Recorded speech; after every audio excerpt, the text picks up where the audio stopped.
I mean, the president has been tweeting his support of protesters in Iran, but is the U.S. really ready to step in when it comes to support? Well, there are some limits to what the U.S. can do. In terms of moving in there, Iran would be a very dangerous enemy for the U.S. because they have so many places that they can put pressure on elsewhere in the region.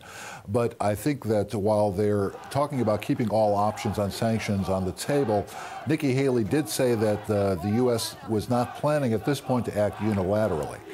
There would be much more effective sanctions that they could impose if they are able to work through the UN to get more countries involved. And there is also this month, the president has to decide whether to waive sanctions that was part of the 2015 Iranian nuclear deal.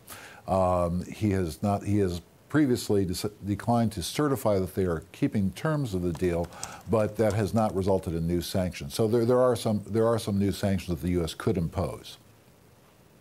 Right, and obviously that's going to be the big key, is whether he can get that support within the UN, Joe. But, you know, another crisis, I guess, could be looming in D.C. where you are, is, of course, what's going to be happening with the spending bill and the government possibly heading for that possible shutdown in January 19th. What has to happen from now until then?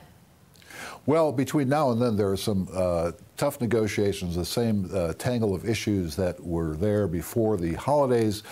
They kicked the can down the road, and so they're still there. The main issue right now is going to be whether or not they can lift the limits on the spending that were imposed under a 2011 budget agreement. This would require action by Congress and agreement from the White House.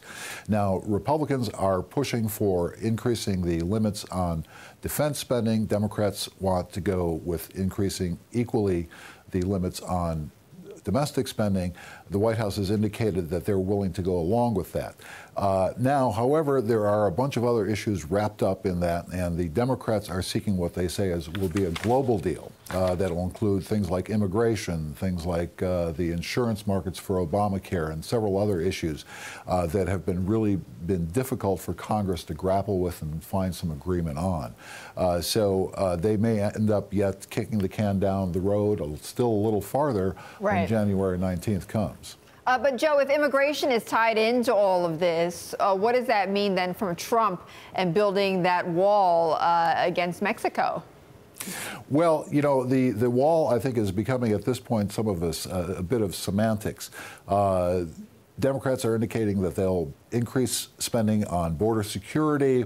That may mean some physical barriers at some portions along the border.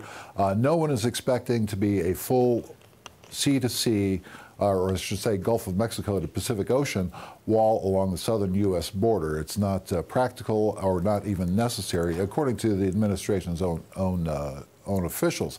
Right. So Trump they can get some portion of it. The president can call it a wall, and the Democrats can say it's not a wall, but they may be able to come to some agreement on something to secure the border.